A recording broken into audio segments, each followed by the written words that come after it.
Our next speaker is Marco Vinciguerra. He's the founder and developer of ScrapeGraphAI, which is a growing library to scrape the web using AI. Hello to everyone, and in this presentation I will show you the library that I did with my friends. So let's start in this adventure. My name is Marco Vinciguerra, and the other two founders are Marco Perini and Lorenzo Padoan. As a first big statement that we did was like, the data is the new oil. So as we can see from this slide, the need of data is growing more and more each year by year. So we live in a data-hungry world where the data are used mostly for the analytics, but also for training the LLMs, because they need a lot of data for the training phase. And internet is, this moment, the principal source of data in the world. So let's start with the definition of scraper. The scraper is, the verb of scraping is the action to extract data from the internet. At the beginning, it was like just a copy and paste the code, but with the requirements of documentation and extraction of big amount of data, it changed during the time. So now there are libraries who can do that. But the common libraries are basically old. They are like dinosaurs. You need to know HTML to extract data in Python. So it's a little bit strange from my point of view. And our question was like, is it possible to scrape websites without knowing anything about the HTML? Yes, the answer is my library, basically. So what is ScrapeGraph? ScrapeGraph is an open source library that is powered by LLMs and is highly modular. All the available models are on ScrapeGraph are OpenAI, Bedrock, Llama, Gemini, Hugging Face, and some Chinese LLMs that I don't know what they do, honestly. So let's start from the roots.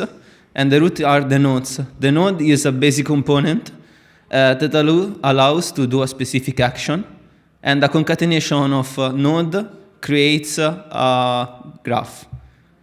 So the basic idea behind this graph are you have just to put a generic text, so it's a link. So you ask you want to scrape with a prompt, and the answer is your structured output in the JSON format or whatever format you want. Let's start with the most used scraper, that is the smart scraper. And it is divided in 3 nodes. The first node is the fetch node, where you extract data from the internet with a Chromium browser instance. The second one is the parse node, where you parse from HTML to Markdown, because the LLM understands better the Markdown. And the third phase is the generate answer node, where you use LLMs for extracting the data in a structured format.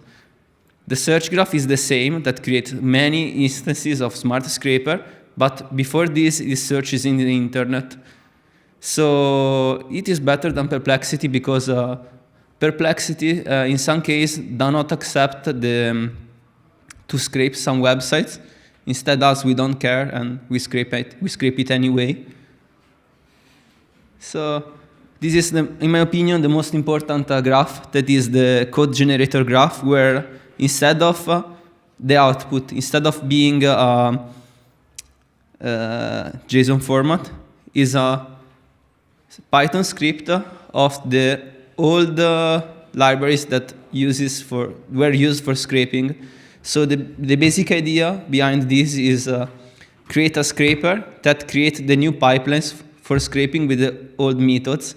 And in this way, you can save a lot of money and a lot of time, because in 1 minute, you have the script that is fixed, and you don't need to ask to a developer to create the new script in Python. And for the output format, it also allows the pedantic schema. So you can specify which schema you want in output, and basically you have it. So let's make a comparative result. One of the websites that we use for benchmark is Wired, because basically it's a trade-off between difficulty for scraping, because there are a lot of nested HTML code, and also is a famous website. So let's scrape it. This is with a beautiful soup, that is the old format. And you have to specify all the CSS selector. But the problem is that if Word change the structure of the website, this is waste. And you need more time. You have to recreate the script. And your script, basically, if the website change, is broken. So you cannot work on that. Instead, with ScrapeGraphAI, you have just to specify the website and the prompt. And the other stuff is just copy, paste, and paste from examples. So in 1 minute, you have learned how to scrape a website. And basically, it will always work. Now it's demo time. And I will ask for the video one if it's possible. So this is how we do with our library. You have just to copy and paste the example. You have to specify your API key on OpenAI. You specify the prompt and the source, and the result. So it's just a JSONification. So, okay. Now I'm launching the code. Okay. So now it is executing the fetching phase. So it is fetching the code. Now it is parsing to Markdown, and now it's generating the answer. Let's wait for the answer.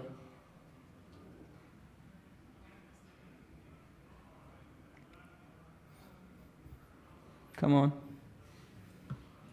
Okay, and you can see here all the titles of the websites and the URLs.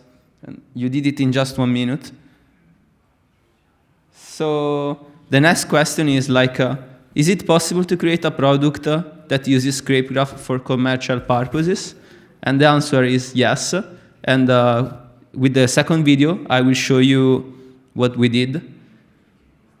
As you can see here, this is just a no-dev platform for extracting information with the use of AI. So you have to specify just the website and the prompt and wait for the result.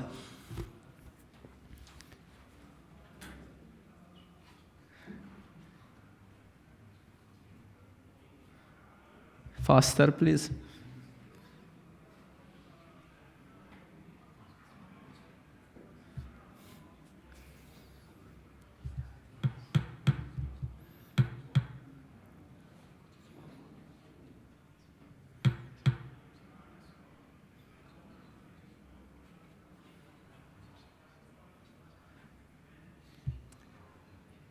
It's a bit slower.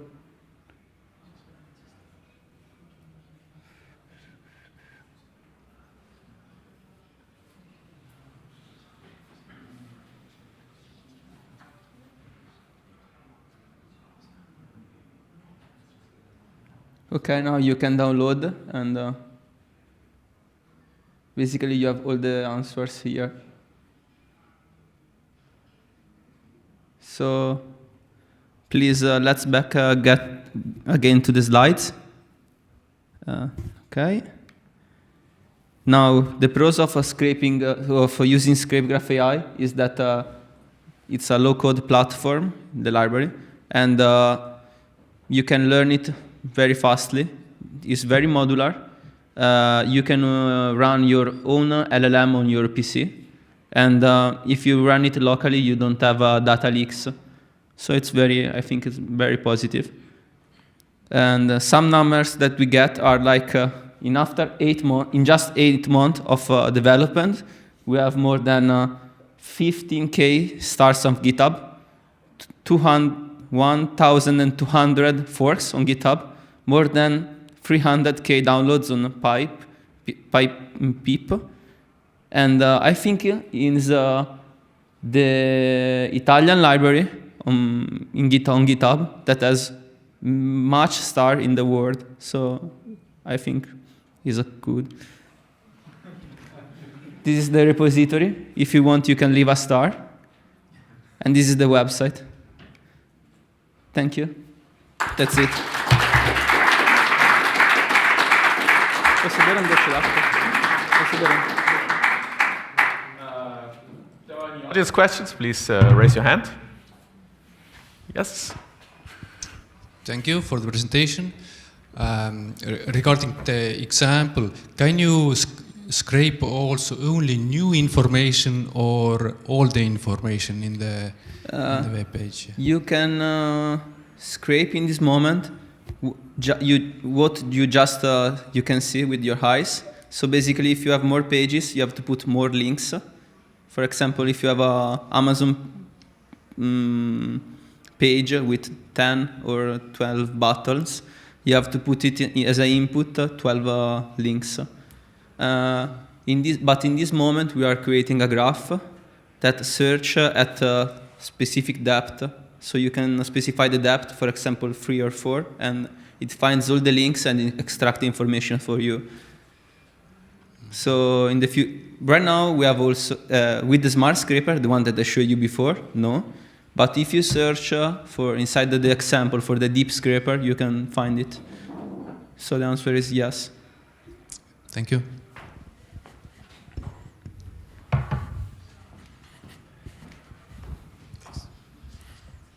With ScrapeGraphAI, is it possible to also scrape dynamic websites or single-page applications? Yes, because after it's rendered, you have just the HTML code as it is.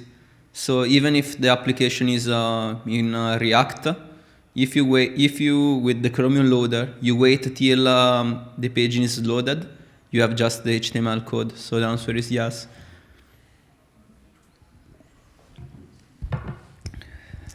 Congratulations for the library and the presentation. Thank you. I want to ask if this library will take care of installing and managing the browser and the web driver for doing the scrape, or if we look for it in the This is the main limitation of the library, because you need a headless browser that works under the hood. So even if you work it in a headless mode, you still need the Chromium. But good news, at the end of the month, we will release our APIs, and you will not have to care about it, because we can do that under the hood for you. And the main advantage is that the main problem for ScrapeGraph is that if you wanted to put it on production, you have to create on AWS, for example, some EC2 with headless browser under the hood, and you can save a lot of money if you buy our APIs, and you can put it in just in a small Lambda, and we will do what the library does on our cloud for you. Congratulations. Thank you. Any other questions? Yes. Again, me. How do you deal with rate limiting or servers blocking you by too many requests? Can you be a little bit more precise, because like you, before you said you would ignore robots, for example, that would block you to access. Yes, because website? you use Chromium loader for loading the code. Mm-hmm. So you, for example, Perplexity looks at the robots.txt. Instead, us, we are not blocked by the robots.txt, because otherwise you have to block all the Chromium loader instances if you put it on Chrome on the robots.txt. So we don't deal with that. We don't look at that. Okay, but there is a mechanism that would lower the request rates to the servers once you know that you cannot access the server anymore, or how do you deal with this? You have to, how can I say, modify the Chromium loader settings inside our library for using that. Okay. So you can modify how to configure a Chromium loader for example, rate limits, waiting till the code is fully loaded, and so on. Mm-hmm. Okay. And another rate limit that you have with the library is the provider of LLM that you want to use. So if you exceed with the code, with the quota, it's not our fault. You have to modify your billing plan. Mm-hmm. Got the point. Thanks. Thank you. We've got time for one short question. Welcome. I think. Yes. very brief. Just the billing models of the cloud version. You can, I don't know if you can subscribe to ScrapeGraphAI.com. I will send you the link after I go out, and you can subscribe, and you will receive an email or a newsletter or LinkedIn post where you will have all the information about that. We have not dealt anymore again with the billing plan, but it will be, I think, as competitive as possible with the other competitors.